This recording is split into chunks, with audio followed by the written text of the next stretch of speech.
So if you're human, then more likely than not, you've thought about doing something you've never done before.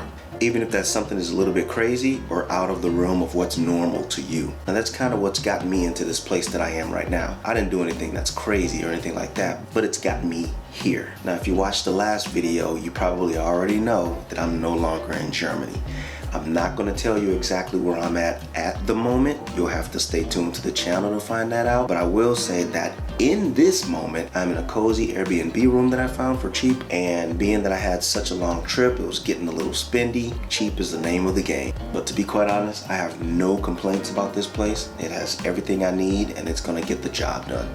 I'll probably use it for nothing more than sleeping anyway. But speaking of sleeping, as you already saw in the opening sequence, I have arrived in late evening and probably gonna be a little too late for me to get out and start doing stuff right now. So my agenda for tonight is gonna consist of probably grabbing some grub, grabbing a shower, getting some rest, and then starting fresh early in the morning. I have a lot of stuff to see, and I already know that I'm gonna get overwhelmed with all there is to see and all there is to gather in and take in. So I wanna be ready for it. My flight over was 50-50. I had 2 flights. One was an overnight layover, and I ended up having to sleep in the Munich airport. I don't really like doing that, but I had no choice. But what I slept on were these hard chairs, and like by the time morning came for me to go get my next flight, yeah, I felt a little banged up and beat up, but you know, you gotta do what you gotta do. And then of course, the long flight over. But upon arriving, I was able to grab a Lyft for my very first time. And I had never ridden in a Lyft or an Uber or any kind of ride share before that moment. But let me just say that the experience was good. And dare I say,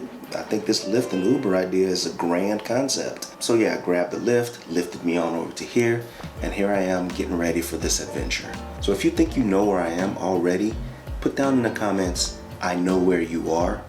That way I can see how many people are paying attention. Don't put exactly where you think it is, just put, I know where you are, just so I can see how many of y'all are even paying attention. But hey, more likely than not, by the next video, or 2 at the most, all of y'all are gonna know anyway.